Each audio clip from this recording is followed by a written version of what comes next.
이 이야기를 좀 먼저 하면 좋습니다. 둘 다 보존되느니라. 이게 오늘 핵심입니다. 여러분, 둘 다 보존되고 싶지요?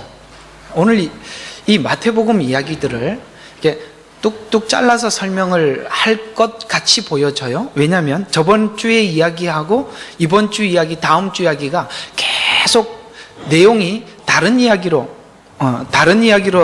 전해가는 것 같은데, 그럼 어떤 한 주제를 계속 하고 있다는 것에 대해서 우리가 놓쳐버리면 저번 주 이야기 따로, 이번 주 이야기 따로, 또 다음 주 이야기 따로 이렇게 갑니다. 그러나 마태는 그렇게 따로따로 끊어서 설명한 게 아니라 어떤 내용을, 목적을 가지고 쭉 연결을 하고 있기 때문에 그 연결을 시켜보면 오늘 이야기는 굉장히 풍성해지고 정확한 하나님의 의도를 발견할 수 있게 되는데요.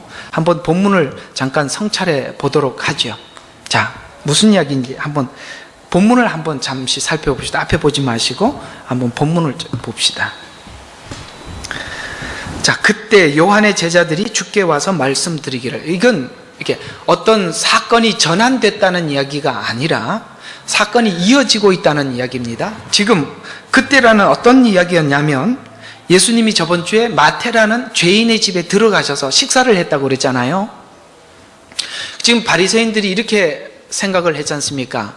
저가 죄인의 집에 들어갔도다. 그러니까 예수님이 하시는 말씀이, 내가 온 것은 죄인을 만나서 회개해서 의인 만들러 왔다. 의로운 사람들, 의롭다고 생각하는 사람들에게는 의원의 필요를 느끼지 못할 것이다 라고 그렇게 말씀을 하시고, 저번 주에 아주 중요한 이야기가 자비와 제사 이야기였습니다. 나는 자비를 원하고 제사를 원치 아니하고, 이 말이 오늘 이야기하고 연결이 되는 거예요. 그러면 오늘 자비와 제사라는 내용을 가지고 들고 오늘 본문 속으로 들어가 보자는 거예요. 그래야 오늘 이야기가 풀립니다. 자, 그러면 이게 이제 이런 이야기입니다. 이런 이야기예요. 자, 우리가 제사를 한다는 것은 오늘 여러분들이 예배하는 행위예요. 예배를 하더라도 예배에 뭐가 없으면, 내가 죄인이 구원받았다는 변화의 근본적인 의식이 없는 예배는, 다시 한번, 복음을 듣고 죄인이 회개하여 구원받았다는 근본적인 이해 없이, 근본적인 변화 없이 드리는 예배는 마치, 오늘 한번 봐요. 새천조각이 16절. 새천조각에 낡은 옷을 대고 깁는 사람은 뭐예요? 아무도 없나니. 오늘 보니까 아무도 없죠.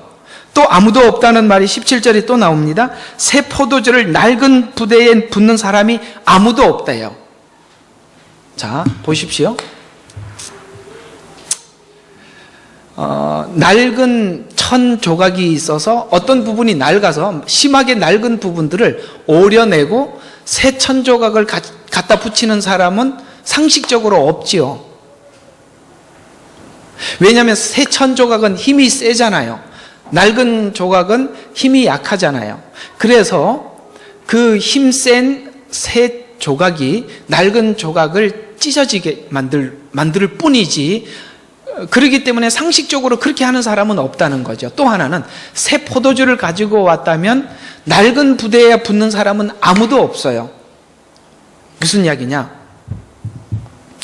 율법적이고, 우리 저번 주에 바리새인들은 자기가 의인이라고 생각했습니다. 왜 의인이라고 생각했나요? 기억하십니까? 왜 의인이라고 생각했을까요?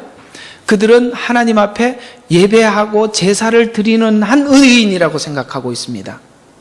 쉽게 말해서 그들의 신앙은 율법적이고 종교적이라는 뜻이에요.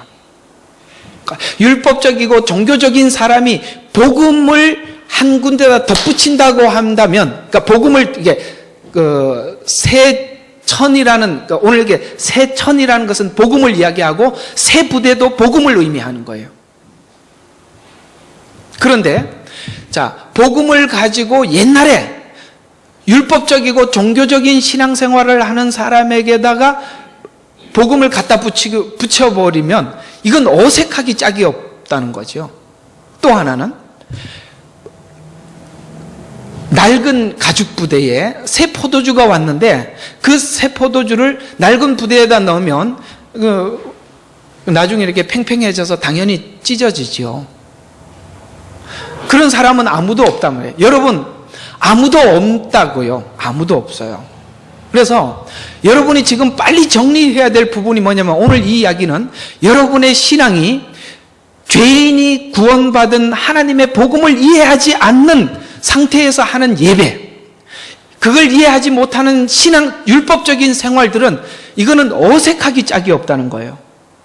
여러분 혹시 신앙생활 하시면서 내 속에 죄인이라는 의식과 예수 믿고 구원받은 하나님의 복음의 그 충분한 이해 없이 신앙생활을 했을 때 여러분 자신이 참 내가 신앙생활을 하지만 참 이상하다, 어색하다, 이런 생각을 해본 적이 있으신가요? 당연히 있어야 돼요. 왜냐하면 아무도 없는 일을 했기 때문에 그런 거예요. 그럴 수 없는 거라 이 말이죠. 근데 이런 부분들이 너무 중요하게 주님이 지적하신 부분인데도 이걸 별로 소중하게 여기는 분들을 제가 많이 본 적이 없는 것 같아요. 굉장히 중요한 부분이거든요.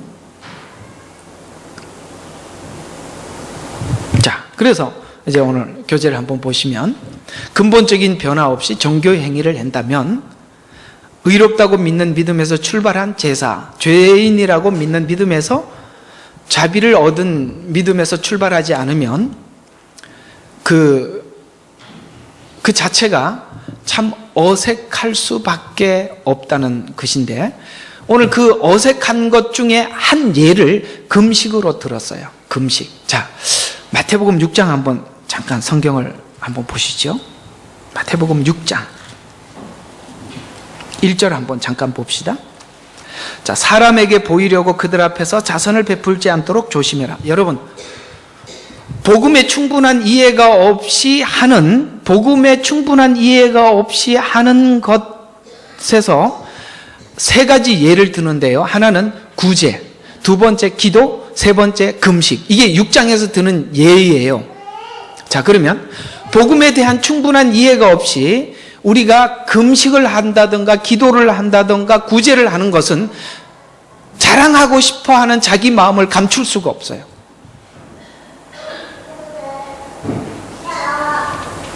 알아들으십니까? 구제하는 일을, 오른손이 하는 일을 왼손이 모르게 구제하라 그랬는데, 오른손이 하는 구제를 왼손이 모르게 하고 싶은 마음이 없어요. 왜냐하면 사람들에게 알리고 싶은 충동이 누구에게 든다면 사람에게 보이려고 하는 이 말이에요. 내가 죄인이 구원받고 하나님의 은혜를 받았다는 것을 알지 못하면 사람은 자랑하고 싶은 마음을 감출 길이 없어요. 또 하나는 금식하는 것도 감출 길이 없어요. 기도하는 것도 감출 길이 없어요. 바로 이 이야기예요. 그런데 제대로 복음을 알고 예수를 믿고 하나님께서 내게 어떻게 구원하셨는지 그 은혜를 아는 사람들은 이것이 알려질까 봐 두렵습니다. 분명히 이 차이가 있어요. 오늘 주님의 지적이 그 이야기예요. 그런데 그 중에 네가 이게 어색한 것 중에, 여러분, 자, 금식, 6장에는 금식과 기도와 구제, 이 세 가지가 나왔는데, 사람들에게 내가 믿음 좋다는 걸 알리고 싶은 것 중에서 여러분 하나를 택한다면, 나 기도 많이 하는 사람이야, 이렇게 해서 내 믿음을 알리고 싶으세요? 나 금식 많이 해, 내가 구제 많이 해, 이 세 개 중에 하나씩 뭐 가지고 하고 싶으세요? 뭐가 가장 믿음이 좋은 사람 같이 보여요? 구제하는 거, 기도하는 거, 금식하는 거, 세 개 중에 구제? 오늘 여기 금식을 가지고 예를 드는 거예요. 금식은 종교행위 중에 가장 고차원적인 종교행위라고 생각했기 때문에 그런 거예요.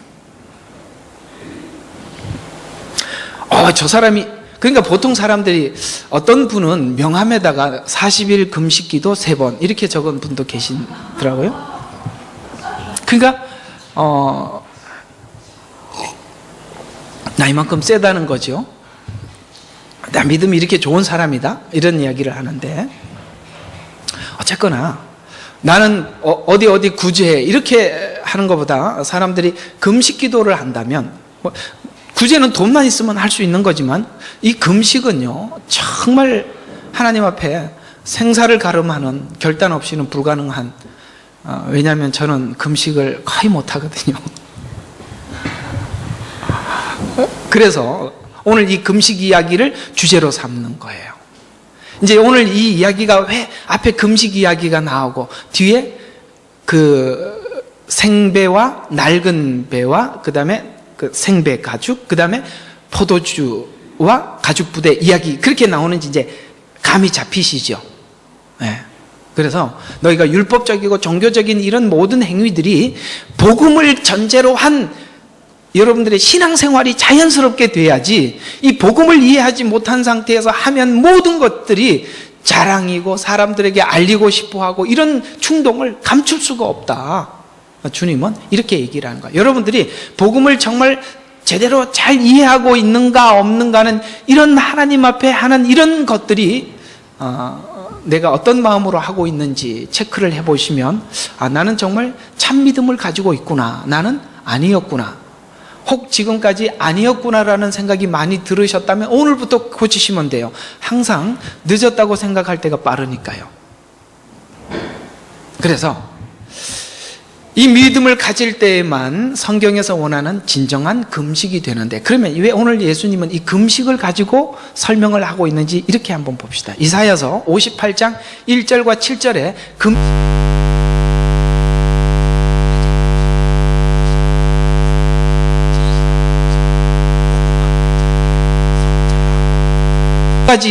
성경은 금식을 두 가지 이유에서만 하라고 그랬습니다. 하나는 자기 성찰, 두 번째 이웃을 돌아봄. 잘 기억하세요. 금식은 언제 하라고요? 자기 성찰을 하는 데 쓰고, 두 번째는 이웃을 돌아보기 위해서 금식하라고 그랬습니다. 근데 금식을 이런 목적에서 하는 경우들이 거의 없어요. 하나님이 해도 안 해주시니까 하나님 최후의 결단입니다.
여러분 자신이 여러분을 사로잡고 있는지 있지, 마귀가 여러분을 붙잡고 있는 게 아니에요.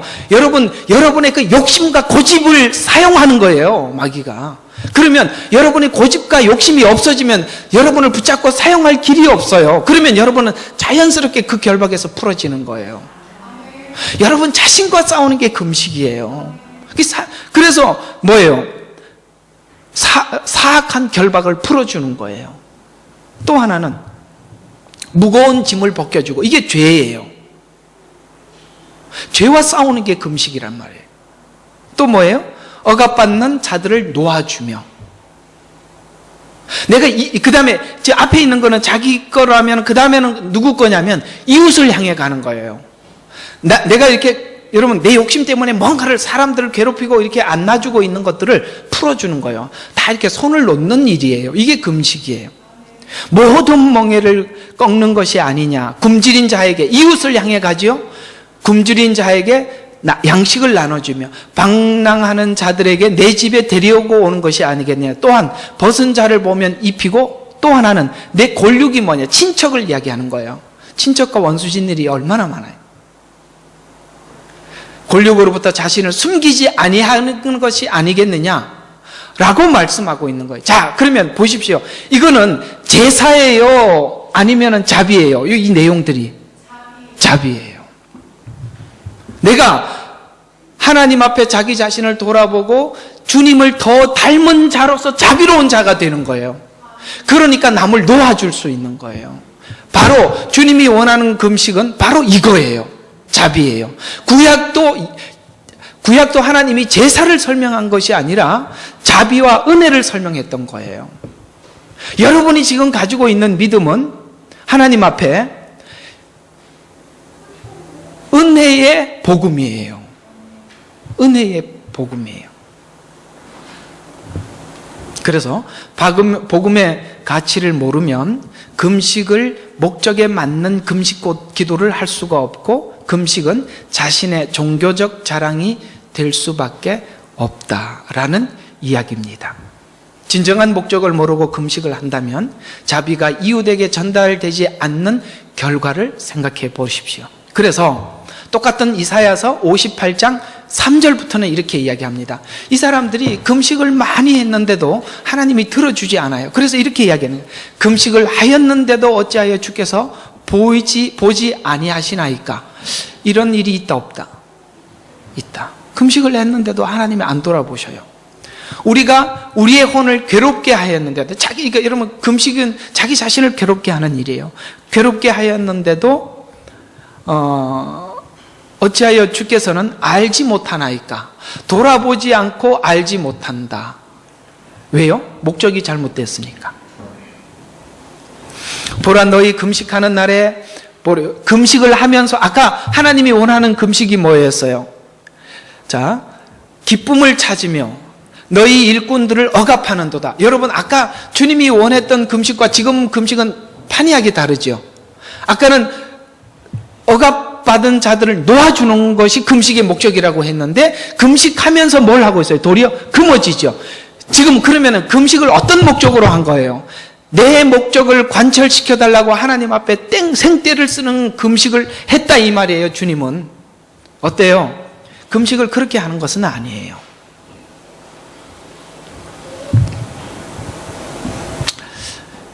대체적으로 우리는 잘못된 금식에 대한 생각을 많이 하고 있는 것 같습니다. 그래서 보라, 너희가 투쟁과 논쟁을 위하여 금식하며 사악한 주먹으로 치니, 금식하면서 그러고 있대요. 이게 무슨 얘기? 이웃과 경쟁해서 내가 너의 손을 들어주기를 바라는 것이냐? 무슨 뜻이냐면, 두 사람이 싸웠어요. 하나님, 전 너무너무 억울해요. 내가 너무 억울하니까 하나님, 내가 옳다는 것을 제 손을 들어주세요. 그러면서 금식하는 거예요. 그건 금식의 목적이 아니라는 거예요. 너희는 오늘 한 것처럼 너희의 목소리가 높은 곳에 들리도록 금식하지 못할 것이라. 내가 택한 것이 그러한 금식이겠느냐? 그것이 사람이 자기 혼을 괴롭게 하는 날이겠느냐?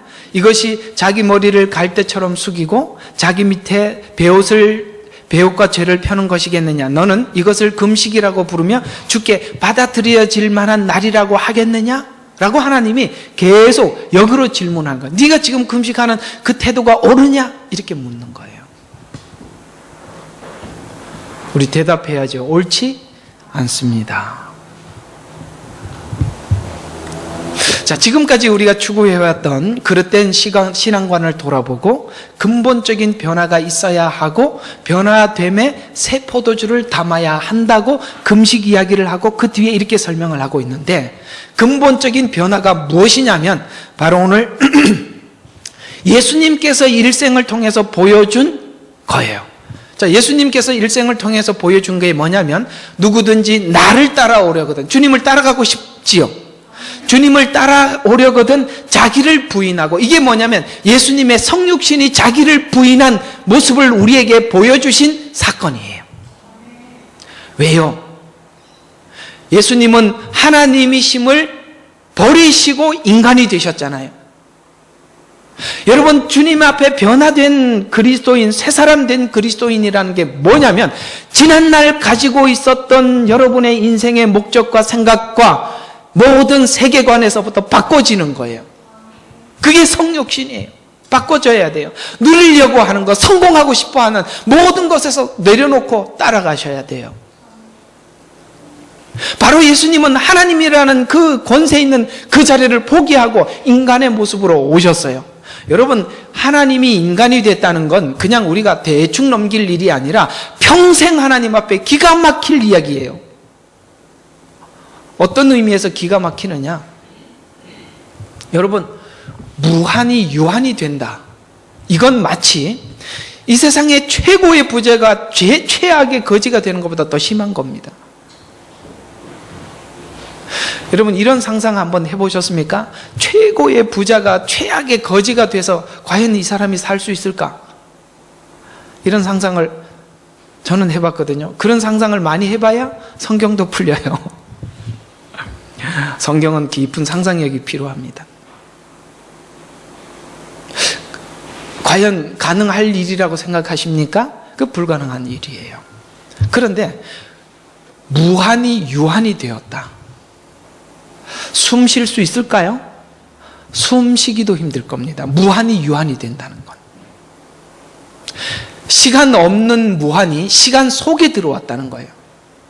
율법을 주신 이가 율법 속으로 들어오신 거예요. 여러분, 이런 상상 해보셨습니까? 내가 만약에 북한에 가서 신앙생활을 할 수 있을까? 그 억압된 상황 속에서? 그런 상상을 해본 적 있으시죠? 그 상상을 해보다 아우 끔찍해 이렇게 하고 안 하지요. 이거보다 더한 거예요. 성육신은. 이게 바로 자기 부인이에요. 늘 이게 문제인 줄을 압니다. 제 자신도 이것과 싸우고 있고 여러분도 이것과 싸우고 있는 줄로 압니다. 그러니까 이것과 싸우기 위해 오늘 앞에 보니까 뭘 하는 거예요? 금식하는 거예요. 자기를 부인하기 위해서. 그 다음에 또 뭘 하죠? 자기 십자가를 지고 나를 따를 것이라. 따르기를 원한다면 두 가지를 해라. 하나는 자기 부인을 해라. 자기 십자가를 지고 나를 따르라. 여러분의 십자가는 뭔가요? 예수님의 십자가는 그 십자가로 뭘 하셨냐면 구원하셨습니다. 여러분을 통해서 구원하고자 하는 자들이 누굴까요? 여러분을 통해서 구원하고자 하는 대상이 누굴까요? 그들을 위해서 사는 겁니다. 그게 여러분의 십자가예요.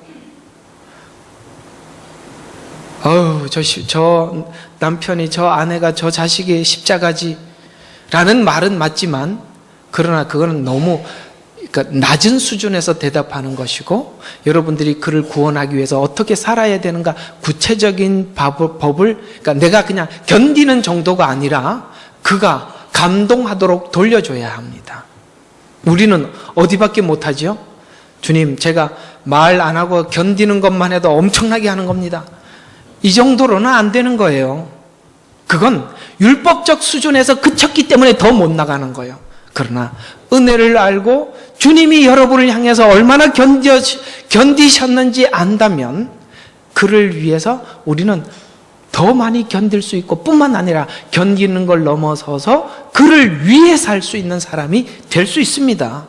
왜요? 주님이 그렇게 하셨거든요. 그 복음적인 이해 없이는 모든 것은 형식에 불과해요. 맞지요? 형식에 불과해요. 그래서 내면의 근본적인 결단과 변화 없이는 낡은 부대에 새 포도주를 담을 수밖에 없는데, 그 보이신 증거를 오늘 신명기에서 이렇게 설명하고 있습니다. 오늘 이 말씀 잘 이해를 하셔야 되는데요. 신명기 8장 1절에서 3절 많이 읽어본 이야기인데요.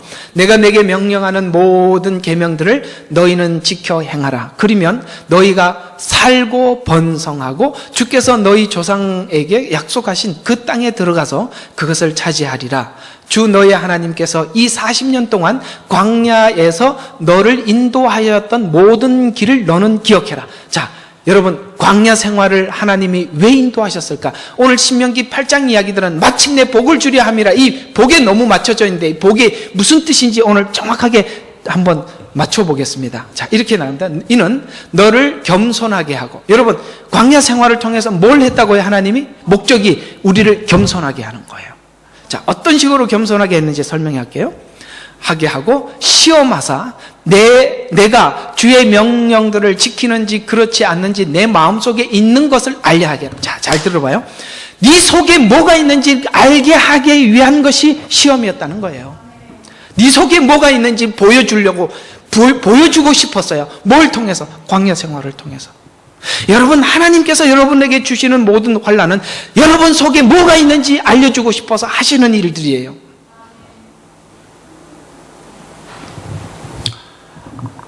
자, 주께서는 너를 겸손하게 하시고 너를 배고프게 하셨으며 너도 모르고 내 조상도 모르는 만나로 너를 먹이셨으니 이는 사람이 빵으로 사는 것이 아니요 주의 입으로 나오는 모든 말씀으로 사는 것을 너로 알게 하려 함이라. 자, 그래서 네 속에 뭐가 있는지를 확인시켜서 이제는 너 속에는 선한 것이 하나도 없다는 걸 확인시켜서 네가 구상하고 네가 생각하는 모든 것은 다 틀렸다는 걸 알려주려고 하나님이 광야 생활을 하게 했대요. 그래서 결국은 어떤 결심을 하게 돼요? 내 힘으로 사는 것이 아니라 하나님 말씀으로 살아야겠구나라는 것을 확인시키는 것이 광야 생활이었대요. 여러분, 하나님 앞에 시험을 당하고 고통을 당하고 하나님이 시험이 끝나고 나면 여러분 마지막 남는 게 뭐예요? 내 속에 선한 것이 하나도 없구나. 그걸 얻었다면 여러분은 하나님 앞에 제대로 훈련받으신 거예요. 내 속에 선한 것 하나도 없구나. 나는 생각하는 모든 것이 악하구나. 그래서 내가 지금 생각하고 내가 생각대로 판단대로 사는 것은 다 아니구나. 이렇게 되면 여러분은 제대로 하나님 앞에 받은 것입니다. 그걸 다 알고 나면 나는 사람들 앞에 가르칠 것도 없고 주장할 것도 없는 사람이라는 걸 알게 될 것입니다. 그래서 2절과 3절에 보면 너를 낮추고 시험해서 알게 했다는 말은 이스라엘 백성들이 이렇게 얘기했어요. 먹을 것이 없어서 하나님을 섬기지 못한다는 말이 사실이 아님을 확인시켜 줬다는 말이 신명기 8장과 출애굽기 16장 이야기가 같은 이렇게 해석하고 있어요. 신명기 8장 말씀을 출애굽기 16장에서 이렇게 풀고 있단 말이에요. 한번 보십시다. 엘림에서 떠나 그들의 여정을 시작하여 이스라엘 자손이 모든 회중이 엘림과 시내산에 있는 신광야에 오니 그들이 이집트 땅에서 떠난 후 둘째 달 15일이더라. 이스라엘 자손의 온 회중이 광야에서 모세와 아론에게 대항하며 불평하였는데 이스라엘 자손이 그들에게 말하기를 우리가 고기솥 옆에 앉아있던 때와 빵을 배불리 먹던 때에 이집트 땅에서 주의 손에 죽었더라면 좋았으리라.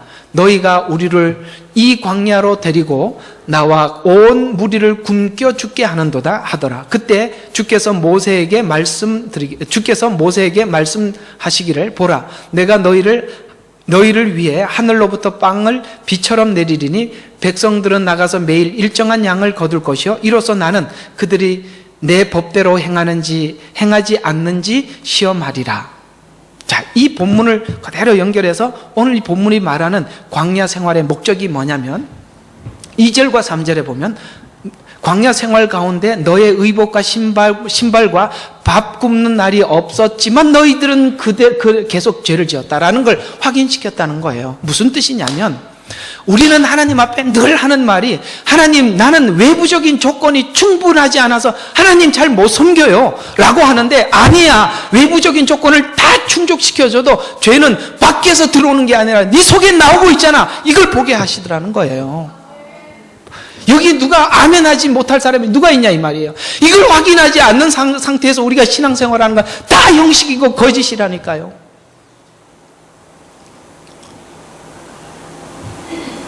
늘 여러분들 마음을 아프게 설교를 해서 죄송합니다만 이게 성경 이야기예요. 여러분이 못한다는 이야기가 아니라 우리가 근본적으로 여기서부터 출발해야 돼요.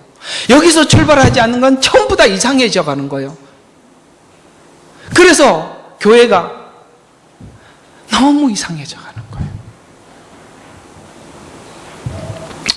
살면 살수록 우리 하나님 앞에서 느껴지는 것이 하나님, 이게 없어서 못하겠어요. 시간이 없어서 전 건강이 뭐 이래서 저래서 요리조리 핑계 대지 말아요.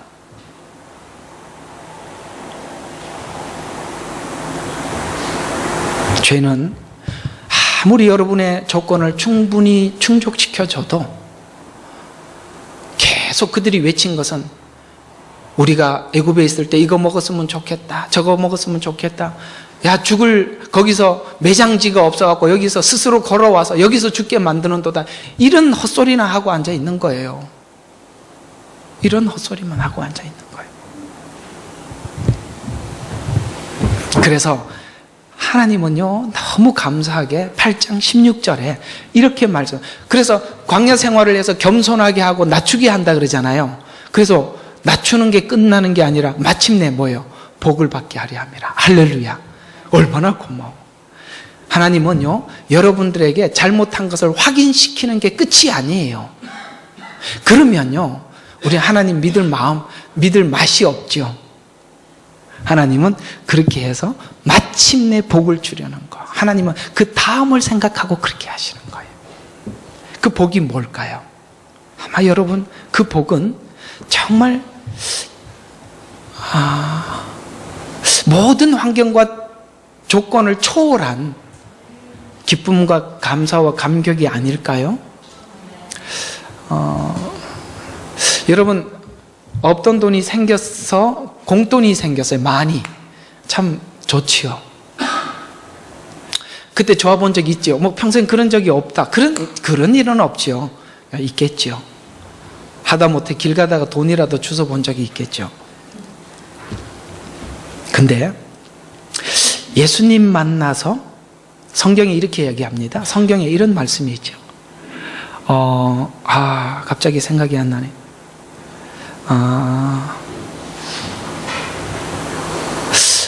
이런 거 있죠. 바울과 실라가 옥에 갇혔잖아요. 옥에 갇혀서 그들이 하나님께 기쁨으로 찬양을 하잖아요. 그 당시에 옥에 갇혔다는 것은 얼마 전에 여러분, 예수님이 십자가에 처형된 사건이 있고, 그때는 종교 재판으로 사람들을 오늘 저녁에 잡아두었다가 내일 예수님을 밤에 잡아서 이렇게 금방 밤중에 재판을 해서 십자가에 매달았듯이 그 당시에 복음을 전하다가 옥에 갇힌 것은 예수님처럼 그런 일이 내일 있을 수도 있어요. 그런데 베드로는 옥에 갇혀서 뭘 했죠? 잤어요. 여러분, 내일 재판받아갖고 사형원도 받을 수도 있는데 잠이 오나요? 또 하나, 바울과 실라는 옥에 갇혀서 똑같은 상황인데도 찬양을 불렀어요. 이게 뭐냐면 하나님께서 우리에게 주시는 평강은 모든 지각 위에 뛰어난 평강이, 지각이라는 말은 우리 상상과 생각을 초월한 평강이에요. 여러분, 갑자기 돈이 많이 생겨서 기뻤던 기쁨과 하나님께서 도저히 기뻐할 수 없는 상황인데도 오는 평강, 여러분 어떤 게 진짜 같아요? 앞에 있는 것은 돈이 생겼다라는 조건 하에 얻어지는 기쁨이지만 여기는요, 조건을 뛰어넘는 평강이지요. 이 하나님 주신 거 아니겠습니까? 마침내 복은 바로 이것일 것입니다. 여러분, 모든 환경을 뛰어넘는 하나님의 평강이 여러분에게 충분히 주어질 거예요. 그러니 여러분 시험 받을 때 너무 괴롭다 이렇게 하지 마시고, 하나님 저를 단련해 주십시오. 저를 변화시켜 주십시오. 깨끗게 해 주십시오. 마침내 복을 주실 줄로 믿습니다. 라고 기대하는 마음으로 가십시오. 그래서 환난은 인내를, 인내는 연단은 소망을 이루는 줄 알미니라. 어떤 소망? 마침내 복을 받는 소망이에요. 이 복을 받는 소망은 여러분, 주님 앞에, 주님 만났을 때 영원히 받을 상급, 여러분 이 땅에 받는 상급과 비교할 수 있겠습니까?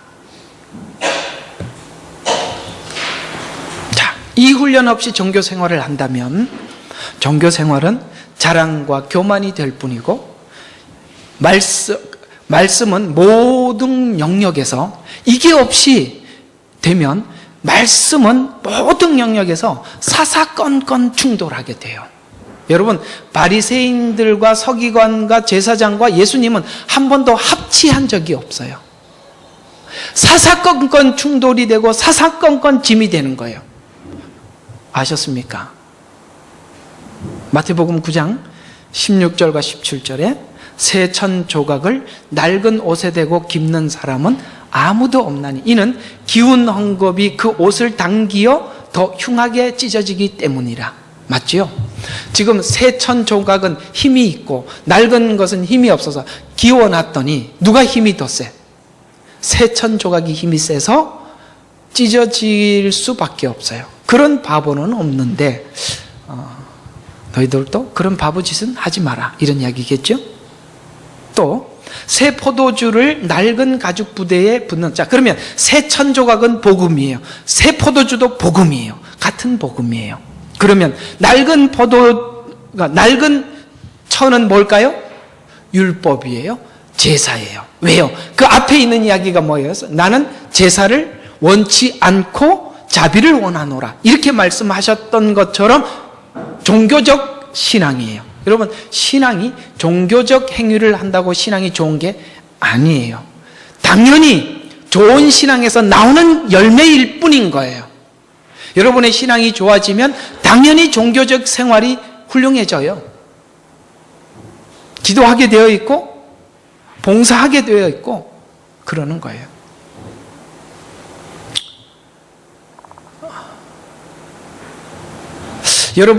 여러분 마음속에 복음과 은혜를 이해하는 부분을 먼저 여러분에게 이렇게 납득시키고 이해시키려고 저는 많이 노력을 합니다. 왜냐하면 율법적이거나 종교적인 신앙인들이 되지 않게 하려고.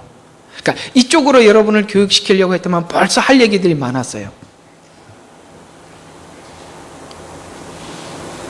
왜 그걸 먼저 하지 않느냐면 이걸 모르고 이걸 하면 우리는 다 뭘 들고 헝겊을 들고 새 포도주를 담으려고 하고 낡은 부대로 새 포도주를 담으려고 하기 때문에 분명히 쏟아질 거예요. 분명히 찢어질 거예요. 그 후는 안 봐도 뻔해요.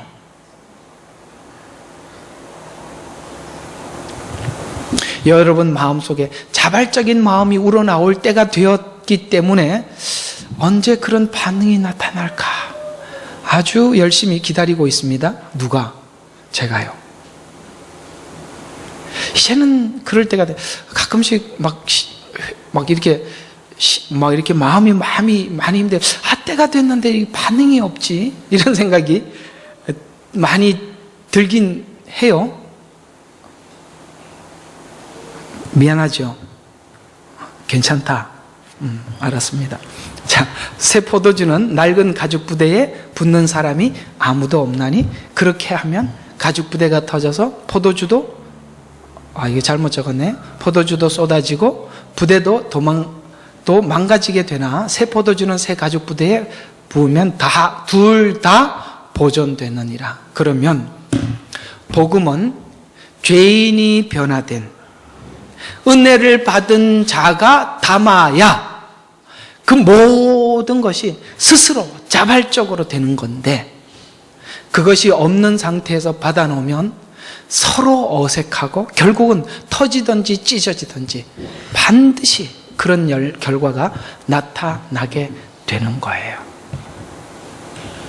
자, 성도가 잊지 말아야 할 것은 진리와 영원으로 가는 길을 우리가 만들 수가 없고 은혜를 구하고 하나님으로부터 얻어야 하는데 복음을 지식으로 받아들이지 말아야 하는 거예요. 그래서 하나님, 이 새 포도주 이걸 내가 어떻게 받겠습니까? 라고 질문을 한다면 하나님은 얘들아, 너희들이 이 포도주를 담기 위해서 하나님 앞에 진심으로 은혜를 사모해라. 왜냐하면 그건 너희들 가운데서 나올 수 있는 게 아니란다. 이게 오늘 고린도전서 1장 26절에 이렇게 표현하고 있습니다. 너희는 너희의 부르심을 보라. 부르심을 받은 자들은 육신을 따라 지혜로운 자가 많지 않고 권력 있는 자가 많지 않으며 좋은 가문에서 태어난 자도 많지 아니하니라. 이건 무슨 뜻이냐면 네가 네 실력으로 복음을 만들어낸 게 아니라는 거예요. 복음은 하나님이 은혜로 주시는 거예요. 누가 받느냐? 사모하는 자가 받는 거예요. 똑똑한 사람이 받는 게 아니라. 그래서 그러나 너희는 그분으로부터 나서 그리스도 예수 안에 있고 주께서는 하나님으로부터 나셔서 우리에게 지혜와 의와 거룩함과 구속이 되셨나니 기록된 바와 같이 자랑하는 자는 주 안에서 자랑할지니라. 왜요? 우리는 어디 안에서? 예수 안에서 받은 은혜이기 때문에 자랑을 누구를 자랑해야 돼? 나를 자랑하는 게 아니라 주를 자랑하는 거야. 이게 바로 복음이 제대로 들어간 사람들이 생활하는 생활의 기준이에요. 거기는 내가 나를 이야기할 때가 하나도 없지요. 거기에 무슨 자기를 이야기할 게 있겠습니까? 결론을 말씀을 드려보도록 하겠습니다. 여러분, 주님은 의인을 부르러 온 것이 아니요 죄인을 부르러 왔다는 말은, 의인으로 생각하는 바리새인들은 매우 율법적이고 매우 종교적인 사람들입니다. 이들에게 새 포도주를 새 부대에 담을 수 있는 사람들이다. 이들에게는 새 포도주를 새 부대에 담을 수 있는 자들은 죄인들입니다. 여러분, 새 포도주는 누가 새 포도주일까요? 당연히 죄인이 새 포도주입니다. 아니, 무슨 소리예요? 의인이 새 포도주지요. 죄인이 회개하여 의인 된 사람이 새 포도주란 말이에요. 그까지 말 안 하면 갑자기 무슨 소리야? 이런 생각하실 것 같아요. 그 얘기죠. 죄인들은 죄를 인정하고 회개하고 자신들이 만들 수 없는 포도주를 담은 것으로 담아서 회개하고 돌아선 근본적인 변화된 자들이 하는 종교적인 어떤 행위도 자랑이 되지 않고 하나님과 관계 속에서 나오는 자연스러운 행위가 될 뿐이다. 죄인이라고 고백하는 고백과 회개가 새 부대인 것입니다. 바로 여기, 바로 이것이 모든 신앙생활의 시작점이고 출발점이에요. 이거 시작하지 않고 하는 모든 건 다 위험하고 언젠간 쏟아지는 낭패를 보게 될 것이고 터지는 걸 보게 될 것입니다. 사랑하는 성도 여러분, 여러분은 다 제발 이 자리에서부터 출발하시기를 주의 이름으로 축원합니다. 이 결과가, 이렇게 출발하지 않는 결과가 주님 마지막 오셔서 종교적이고 율법적인 사람도 구원의 대상이 될 수 있을까? 전혀 아니라고 이야기를 합니다. 여기에 이렇게 말을 하고 있죠. 자, 요한계시록 21장 8절에 보면 주님의 구원에 제외된 자들을 설명하고 있습니다. 누구예요? 두려워하는 자들. 여러분, 두려워하는 자는 구원받지 못한다. 자, 그러면 한번 봅시다. 여러분의 구원은 안심이십니까? 두려움입니까? 물론 이런 두려움은 있습니다. 내가 하나님 앞에 잘 하지 못하는 것에 대한 두려움은 당연히 있습니다. 제가 묻는 두려움은 그 두려움을 이야기하지 않습니다. 여러분의 구원은 두렵습니까? 두렵지 않습니까? 만약에 여러분에게 내 구원이 두렵다라는 생각이 드는 분들은 여러분의 구원을 종교적이고 율법적인 관점에서 확인을 하면 끝없이 두렵습니다. 내가 이렇게 해도 될까라는 생각이 끊임없이 듭니다. 절대 그렇지 않습니다. 왜냐? 요한일서에 보면은 사랑 안에는 두려움이 없고 온전한 사랑은 두려움을 내어 쫓느니, 이 무슨 뜻일까요?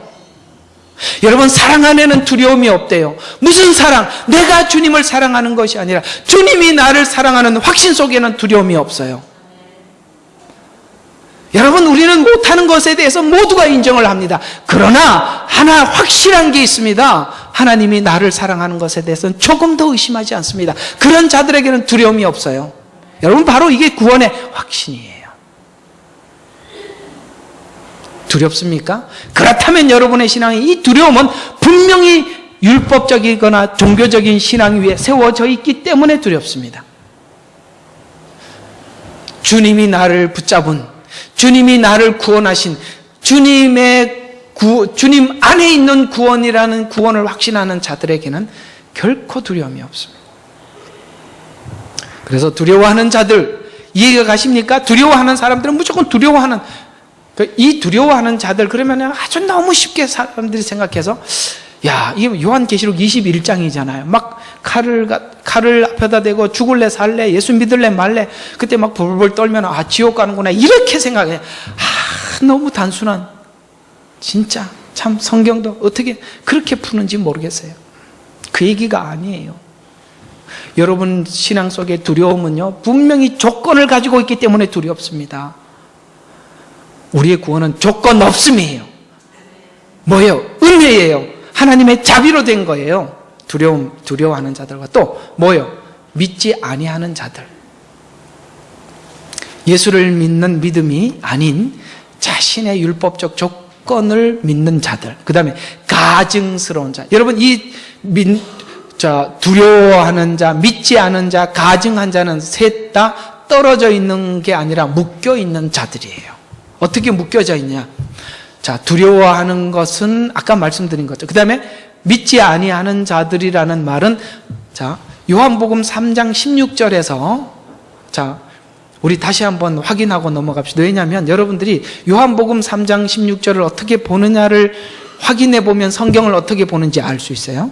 자, 두 개만, 여러분이 이건 정말, 그러니까 요한복음 3장 16절에서 세 개 말고 두 단어, 이건 정말 소중하다라는 두 단어 한번 뽑아보면, 자, 한번 하나님이 세상을 이처럼 사랑하사 한 단락, 독생자를 주셨으니 또 한 단락, 이는 저를 믿는 자마다 한 단락, 그 다음에 멸망치 않고 영생을 얻게 하려 함이라. 자, 요한복음 3장 16절을 반을 뚝 잘라서 설명을 하면 앞에는 하나님과 예수가 나오고 뒤에는 구원과 영생이 나옵니다. 그러면 반을 뚝 잘라서 구원과 영생 쪽에 중요하다고, 이쪽이 중요하다고 보는 사람들은 언제든지 여기에 해당될 수 있는 가능성이 있고, 앞에 있는 하나님과 예수 그리스도에 관한 설명에서 이게 중요하다고 보는 사람들은 두려워하지 않는 사람들이요, 믿는 자들이요, 가증스럽지 않는 자들입니다. 제가 그걸 어떻게 설명을 할 수 있냐면, 사람들 마음속에 영생과 구원이 중요시 되면 얼마든지 예수 아닌 구원도 받아들이게 됩니다. 왜냐하면 구원만이 목적이니까. 제 말 틀렸어요? 구원과 영생만이 목적이라면 구원과 영생을 주는 이가 예수 아니라도 준다 그러면 받아들여요. 왜냐하면 나는 그것만 목적하니까. 그러나 구원과 영생은 누구 때문에 된 거예요? 하나님의 사랑과 그 다음에 예수 그리스도. 그러니까 하나님이 세상을 이처럼 사랑하사, 그 다음에 사실 그러면은 여기에 중요한 단어는 이처럼이라는 단어하고 또 하나는 이는 저를 믿는 자, 저를이라는 말이에요. 저는 볼 때 가장 중요한 단어는 이처럼과 저를입니다. 이렇게 되면 확고부동하게 누구에게 중심이, 하나님께 중심이, 예수 안에 중심이 있어요. 그것 때문에 얻어진 뭐예요? 영생과 구원이에요. 신앙을 어느 쪽에서 자꾸 보느냐면 영생과 구원 쪽에서 보니까 너무 헷갈리는 거예요. 아니에요.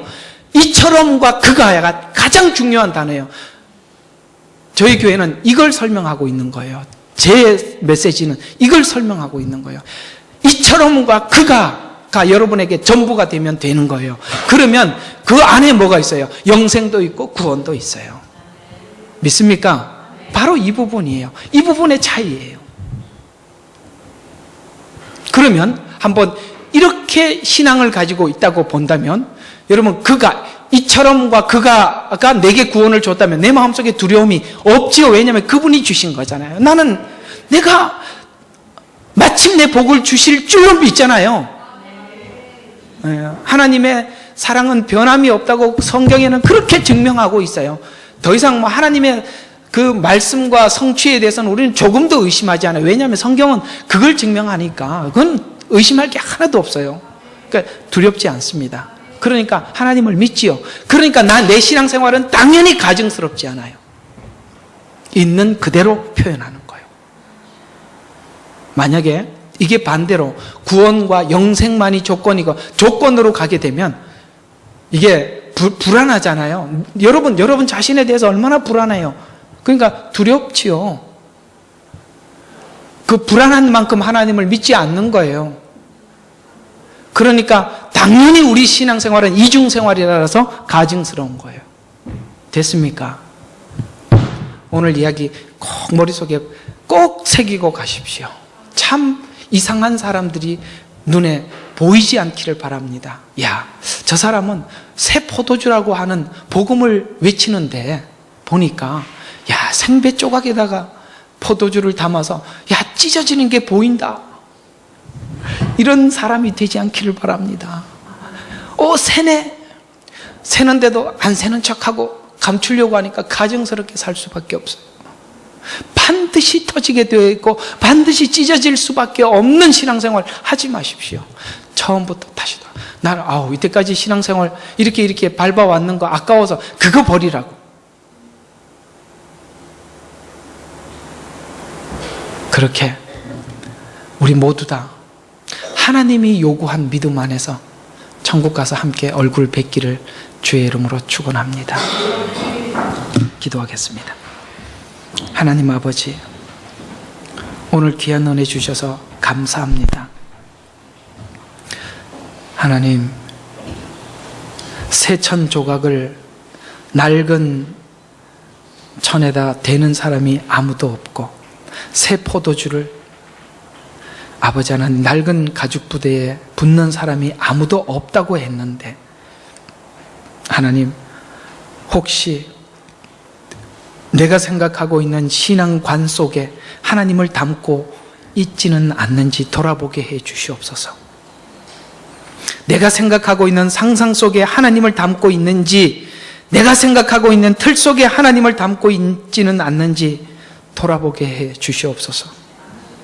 하나님이 요구하시는, 원하시는 그 포도주를 담기 위해 내가 근본적인 변화, 곧 내가 죄인이라는 사실을 알고 주님께서 십자가 위에서 우리를 회개케 하는 은혜를 주셔서 내가 변화된 사람이라는 것, 주님이 나를 변화시켰다는 그 사실 위에 우리 모든 신앙 행위가 그 위에 세워지게 하옵소서. 이제는 우리 주